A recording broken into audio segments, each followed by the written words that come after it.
Les contamos que el ministro de Economía, Oscar Graham, se refirió en una entrevista a la propuesta del Ministerio de Trabajo de aumentar el sueldo mínimo vital. El titular del Ministerio de Economía y Finanzas señaló que para un incremento de la remuneración mínima se debe tomar en cuenta aspectos técnicos y dejar atrás los aspectos políticos. Agregó que se debe evaluar el actual contexto económico y también escuchar la opinión de distintos agentes económicos y especialistas. Por último, dijo que se debe considerar que todavía estamos en un proceso de reactivación económica debido a los efectos dejados por la pandemia de la COVID-19. Y precisamente a esta hora de la tarde vamos a comunicarnos con Luis Miguel Castilla, exministro de Economía, con quien vamos a conversar y a analizar el panorama económico en nuestro país. Doctor Castilla, muy buenas tardes. Gracias por estar con nosotros en 24 horas mediodía. Yo quería empezar preguntándole con respecto al tema relacionado a los retiros del 100% de las AFP. Es un proyecto de ley que viene además nada más y nada menos que de la mismísima ministra de Trabajo y congresista de la República, Betsy Chávez, y que evidentemente ha generado preocupación en algunos exministros de Economía, pero también en destacados especialistas que aseguran que esto va a ser la hecatombe del sistema de pensiones. Gracias por la pregunta. Efectivamente, yo coincido con la opinión de los economistas consultados, porque creo que el especialista de la OCDE que estuvo hace poco lo sintetizó mucho. Es pan para hoy, hambre para mañana. Así es. Los retiros que han sido habilitados, los 5 retiros habilitados por el Congreso pasado, han hecho de que se perfore el sistema previsional, y el ministro de Economía ciertamente lo indica, habiendo 5 millones de afiliados que tienen un saldo cero en su cuenta. ¿Qué quiere decir esto? Que cuando lleguen a la edad de jubilación no van a tener recursos para sustentar una pensión, y hay una probabilidad muy alta que caigan en pobreza durante la vejez. Entonces, apelar ahora de que porque estamos en una recesión económica, lo cual es falso, no estamos en una situación de recesión en este momento, se permita vaciar el resto del sistema privado de pensiones, es una medida absolutamente irresponsable, demagógica, y que muestra estas incoherencias que hay al interior del gabinete. Porque lo que se requiere es aumentar la cobertura, no hacer de que más peruanos caigan a la vulnerabilidad por no tener una pensión adecuada. Ahora, precisamente en ese sentido, hoy en el diario Gestión, el ministro de Economía, Oscar Graham, ha dicho que precisamente uno de los intereses del Ministerio de Economía y Finanzas es plantear la ampliación de la cobertura y reconstruir el sistema de pensiones. Así lo ha manifestado el ministro de Economía. Sin embargo, ¿cómo se podría ver eso en la medida que los intentos de reforma que hemos visto en los últimos 5 años, doctor Castilla, han quedado, por decirlo menos, en stand-by, ¿no? Por no decir que han caído en saco roto y no han avanzado en la medida o en los niveles que se debería esperar que avance la reforma del sistema de pensiones, tanto público como privado? A ver, mire, yo creo que hay una serie de problemas porque tenemos una baja cobertura, 30% de la población, que corresponde básicamente a la población laboral formal, tiene acceso a una pensión, y lo que ha hecho, en lugar de avanzar en mecanismos de cobertura, ampliar, por ejemplo, los esquemas solidarios, digamos, no contributivos, tipo pensión 65, para llegar a los que no tienen capacidad de cotizar, uniformizar un poco el sistema, lo que se ha hecho ha sido una contrarreforma. Y es, digamos, paradójico que siendo que tenemos una gran ausencia de cobertura, 70% de la PEA no tiene una pensión, es que hayamos permitido que el 30% que sí tenía la posibilidad de tener una, ya no lo tenga, ¿no? Y acá se confunde mucho el tema de poder invertir estos recursos en activos que puedan dar mayores rendimientos. Y eso no es cierto. Cualquier inversión alternativa financiera en un horizonte más corto no se va a comparar con los rendimientos de largo plazo que tiene el ahorro previsional administrado por las AFPs. Entonces, es de suma irresponsabilidad porque dejamos al país descubierto. Si hay algo que aprendimos de la crisis es que tenemos que fortalecer la seguridad social, tenemos que fortalecer la protección social a la gente que menos capacidad tiene, y las medidas que se han adoptado van en la dirección contraria. Por eso la preocupación del ministro de avanzar con una reforma y de manera más técnica y menos política. Se quiso desmontar las AFPs para crear una empresa estatal, cuando sabemos los problemas que tiene el manejo estatal de los recursos, y hay mucho temor también de muchos afiliados que puedan sentir que sus recursos, si son manejados por el sector público, sean pasibles a una confiscación, como de hecho ha pasado en otros países. Entonces acá el interés que se persigue es el del afiliado, y el afiliado es dueño de estos recursos y por lo tanto debe tratar de conseguir ahorrando para evitar caer en estrecheces económicas a futuro o una excesiva dependencia de sus familiares o sobre el Estado, que significa el pago a los contribuyentes futuros para sostener esa pensión que hoy día se ve cada vez más esquiva en la realidad de los pensionistas y los afiliados al sistema de pensiones. Ahora, lo que usted ha mencionado es sumamente importante porque evidentemente esta propuesta cae en polémica toda vez que apelan a la necesidad de que los usuarios, los ahorristas, puedan acceder a su dinero. Y claro, lo que está en las AFPs, finalmente quienes estamos en planilla, ese dinero es nuestro. Sin embargo, tiene que pensar la población de que a futuro, ¿no?, de ampliarse la base de personas que se quedan sin protección previsional, los que van a tener que asumir las consecuencias va a ser el Estado y evidentemente los peruanos que en ese momento se encuentren económicamente activos y trabajando para poder cubrir las necesidades de una población que va a ser en un futuro más anciana y que no se puede quedar desamparada. Así es, Paco. Y la solución para esto, digamos, tiene que ver con dos motivos, ¿no? Si uno quisiera tener un Estado más solidario, bueno, hay que plantear una reforma, digamos, que incremente los ingresos permanentes del fisco para sostener, digamos, un pilar solidario más amplio, cuestión que no se ha discutido en el país. Y lo segundo, el gran nivel de informalidad que tiene la economía peruana, que hace que haya muy pocos cotizantes en el sistema previsional, sea este público o privado, y que hace que estemos tan expuestos. Yo creo que ese es uno de los grandes temas urgentes que tenemos, a la par de tener un esquema muy fragmentado, como efectivamente también lo dijo el ministro de Economía. Tenemos pensión 65, tenemos el sistema público, el sistema privado, tenemos el sistema de los militares, los pescadores, en general, y esta fragmentación no ayuda a un sistema que sea sostenible en el tiempo. Entonces, tenemos que ser muy cuidadosos y no comenzar a timbear con el futuro, como efectivamente los padres de la patria están queriendo hacer para ganar réditos políticos con un costo que no lo van a ver, pero sí lo van a ver las futuras generaciones.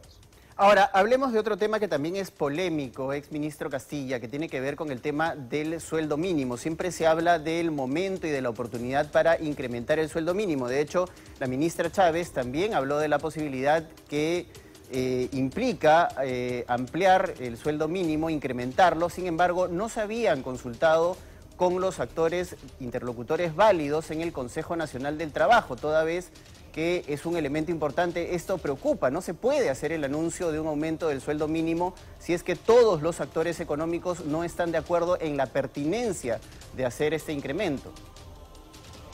Eso es cierto, y acá se está malutilizando la figura del Consejo Nacional del Trabajo, porque esto es un trabajo tripartito. Tienen que participar tanto los trabajadores como los empleadores y el Estado. Y yo lo que entiendo es que los empleadores no han participado en este proceso. Y acá, digamos, acá hay una firme creencia, Paco, que se puede incrementar los ingresos por decreto. Y eso no es sostenible. Y esto es una visión bastante, digamos, parcializada, focalizada en favorecer a una población sindicalizada, que en el Perú es menos de 5% de la PEA. Y si uno cuantifica cuántos peruanos perciben ingresos cercanos a la RMB, es 450.000 trabajadores que potencialmente se podrían beneficiar, y muchos de ellos elaboran de manera independiente o en micro o pequeñas empresas. Entonces acá el problema de este tipo de medidas no pensadas, no basadas en productividad laboral, que es la forma técnica de hacerlo, es que vamos a continuar precarizando al mercado laboral. Lo que se ha recuperado en el Perú es el empleo inadecuado, es el subempleo. Todavía no hemos recuperado los niveles que teníamos antes de la pandemia. Y este tipo de medidas responden a un móvil político, no responden a velar por el bienestar de todos los trabajadores del Perú, porque poco se hace por el trabajo informal. No hemos escuchado ninguna sola propuesta de este gobierno que apele a lidiar con el problema de la informalidad que aqueja y que se ha agravado a raíz de la pandemia y la forma como se afrontó. Ahora, en esa misma línea, exministro Castilla, yo quería preguntarle por este tema que también, lamentablemente, es fruto del populismo, en este caso desde el Congreso de la República, que decidió aprobar esta ley para la devolución del dinero del FONAVI. Ley que, dicho sea de paso, observó el Ejecutivo con una serie de recomendaciones, pero que sin embargo el Congreso de la República está buscando aprobar por insistencia. Esto va a significar un grave forado en la caja fiscal y sobre eso tampoco tendríamos que perder la vista en medio de una situación económica como la que nos encontramos. No, ciertamente, y acá hay una serie de problemas, ¿no? Porque hay una acción de constitucionalidad que debe seguir su curso y está en el TC. Pero acá el fallo donde se tiene que cumplir el fallo que implica la devolución de los aportantes a los fonavistas establece que es solamente el pago de los fonavistas, no el pago que hicieron los empleadores o el Estado, porque eso se ha retribuido a través de obras a lo largo del tiempo. ¿Y qué significan estos 42.000 millones de soles que de un solo plumazo el Congreso decreta? Esto significa de que 20% del presupuesto, que no existe, va a tener que ser asignado a estos pagos que es imposible de hacer. Y esto probablemente sea observado por el TC y se declare, digamos, favorezca la posición del Ejecutivo. Pero el problema que esto crea es una expectativa que no puede ser cumplida y que convulsiona socialmente a la población aún más. Que se le promete una cosa y se juegan con las expectativas de las personas, especialmente la gente mayor que ha estado esperando por estos pagos. Entonces, creo que el MES proponía una salida coherente, una salida en la cual los activos de FONAVI pudieran pagar parte de la factura y el resto que se plantea en las leyes de presupuesto en los próximos 4 años, pero el Congreso insiste en una agenda populista, quizás con miras a fortalecer sus candidaturas en las elecciones regionales y locales, pero lo hace, digamos, despreciando un activo importante que es la estabilidad macroeconómica y el buen manejo de la política fiscal en el país en un momento de crisis importante futura por la presión de los precios a raíz de los conflictos bélicos que vemos en Ucrania. Ahora, finalmente, exministro Castilla, no puedo dejar de preguntarle por este tema de la prohibición de la tercerización, una decisión también o una propuesta, una iniciativa que nace también de la congresista y ministra de Trabajo, Betsy Chávez, y que va a afectar seriamente también el futuro económico de nuestro país. ¿Qué implica que se prohíba la tercerización y qué impacto va a tener precisamente en las pequeñas y medianas empresas sobre todo? Mire, esta es otra medida ultrapopulista y que piensa en unos pocos, porque acá lo que está en juego son 250.000 puestos de trabajo que se contratan bajo esta modalidad de tercerización, que hay una confusión. Eso es distinto a los servicios, ¿no? Esto no es un servicio de intermediación laboral. Esta es la contratación de empresas especializadas que ahora se les obliga a entrar en planilla. Y esto va a significar que las empresas prescindan de muchos trabajadores que están bajo esta modalidad. En el caso minero quizás es el más pronunciado, donde 3/4 partes de los contratos que firman las empresas mineras es bajo estas modalidades. Y acá hay de dos: o se destruyen estos empleos y se reemplazan por máquinas, una mayor automatización, o se contrata en negro, ¿no? En una planilla informal. Entonces, reitero, estas son medidas que están no resisten el menor análisis económico y que tratan de, digamos, tener apoyo político de unos pocos en detrimento de una actividad que es importante no solamente para ese sector, sino para los otros sectores que dependen y le venden servicios y toda la economía está interconectada, la economía es de proveedores. Y hoy día lo que prima es la especialización y no este tipo de rigideces que de manera antitécnica introduce el Ministerio de Trabajo, que está jugando nuevamente con la política laboral en detrimento de la mayoría de trabajadores del país. Ahora, esto evidentemente también impacta en la competitividad del país, ¿no? En un contexto en el que vivimos en una economía mucho más globalizada y en la que tenemos muchos competidores alrededor de nosotros, pues poner una prohibición a la tercerización implica meterle un foul a las posibilidades de que el país sea un país más competitivo de cara al contexto internacional. Ciertamente, esto es una señal adversa, porque hoy día estamos en la economía de la desintermediación laboral, la economía de las plataformas digitales. la economía donde el contrato típico entre empleador y trabajador es distinto. Entonces, acá lo que estamos es yendo en contracorriente, estamos retrocediendo como el cangrejo, a diferencia de otros países que han logrado conjugar estos mecanismos mucho más flexibles y mucho más competitivos con derechos, digamos, de los trabajadores. Y los campeones en esto han sido los países escandinavos, por ejemplo, que nadie se les va a acusar de ir en contra de los derechos de los trabajadores.